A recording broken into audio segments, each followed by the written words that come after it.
Okay, so my name is Masterson. I work at Smart 421. I'm the Director of Projects and Governance there. Been in the IT industry around 20 years, been involved with Agile and waterfall projects for all of those years, some good and the bad. What I'm going to talk about today is the Agile projects and how they work or don't in a commercial world. Generally it works fine when you've got an internal IT department, and where you have to put a contract in place, there's a lot more to it. You need to work within certain boundaries. Let's start with procurement. Basically, procurement comes from a different culture to Agile practitioners. They like a lot of terms. They want to tighten things down. They report generally into the CFO, so they're looking for some kind of certainty. The way they look for that, they want precision. They'll try and measure what they can: time, cost, scope, and quality.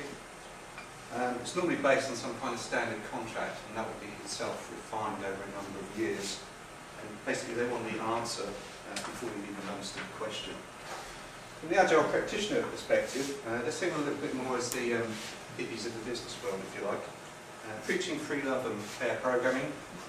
Basically, good things will happen, and a direction, correct outcome will be achieved. More about evolution than precision.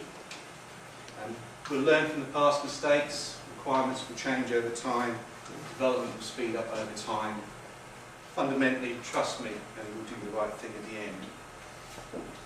This is all based around the Agile Manifesto, which is probably the procurement manager's nightmare, particularly point 3, and I've yet to see a procurement manager roll over on that particular point.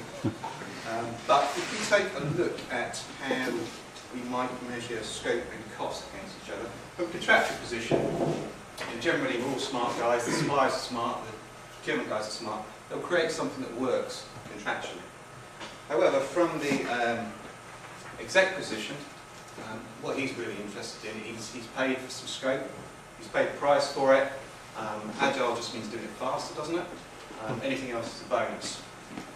The Agile reality, at the other extent, is we've got some variable scope, and actually cost is normally variable as well. Although within the sprint, the cost is fairly fixed. Quite often you see that more sprints have to be added, and quite often because of technical debt, or because requirements get prioritised over things and the sponsor still wants its original scope. Commercially, we might cover this either in a T&M model or a fixed price model. Both have their pros and cons. Basically, it's flexibility versus certainty of cost outcome. And obviously, procurement prefer one, Agile practitioners the other. There's a third way, which is to try and do a kind of capped T&M model, if you like. That's the model I prefer, but it needs to be worked in with a time box, and that time box needs to be explained itself, because it can mean different things to different people. We also need to have some clarity on what input the customer is going to provide in the contract. In particular, product owners and SMEs.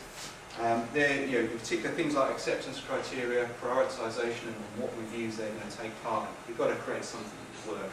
In particular, we need to be clear that they're prioritising the work. It's not all down to the Scrum Master. All that does foul with a single last kick perspective from the procurement perspective.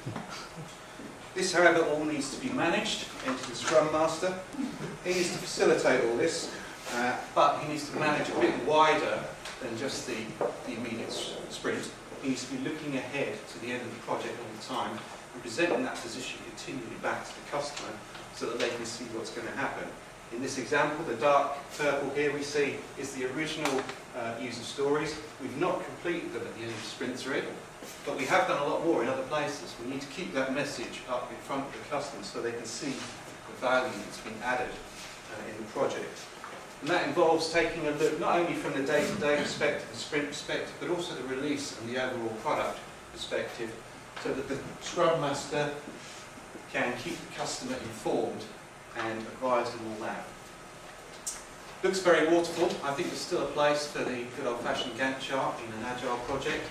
There's normally some kind of acceptance criteria in the contract. You need to be managing towards those and making sure you consider those kind of things in the backlog and the cost base.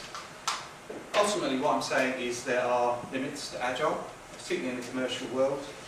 We need to modify approaches slightly towards those and make sure that we can get the most for It's for both procurement and for the Agile practitioner to make the project work.